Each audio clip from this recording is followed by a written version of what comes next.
কেন একসাথে খেতেন এবং কেন এটা পছন্দ করতেন? বর্তমান বিজ্ঞান হতভাগ আল্লাহ রাসূলের এই খাবারগুলো নিয়ে গবেষণা করে। আল্লাহ রাসূলের পছন্দের তালিকায় যত খাবার আছে প্রত্যেকটা খাবার বিজ্ঞানরা রিসার্চ করে আশ্চর্য যে এটা কিভাবে সম্ভব। বিশ্বনবীর পক্ষে মরুভূমির প্রান্তরে জন্ম নিয়ে এত বৈজ্ঞানিক বিষয়গুলো তার জানা। লাউ এবং গোস্ত এটা আল্লাহ রাসূল খুবই পছন্দ করতেন একসাথে খাওয়ার জন্য।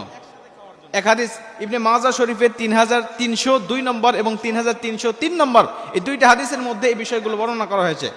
3302 নম্বর হাদিসের মধ্যে আল্লাহ রাসূল সাল্লাল্লাহু আলাইহি ওয়াসাল্লাম বলেন, আবু হুরায়রা থেকে হাদিসটি বর্ণনা করা হয়েছে এবং আনাস রাদিয়াল্লাহু তাআলা থেকে হাদিসটা বর্ণনা করা হয়েছে। পরের হাদিসটা যে ইউহিব্বুল করা, আল্লাহ রাসূল সাল্লাল্লাহু আলাইহি ওয়াসাল্লাম ইউহিব্বুল করা, তিনি লাউ খুব পছন্দ করতেন। তার পছন্দের তালিকায় যত খাবার ছিল তার মধ্যে লাউ ছিল অন্যতম। এটা জান্নাতি খাবার, এটা খুব সুস্বাদু একটি খাবার, আল্লাহ রাসূল খাইতেন।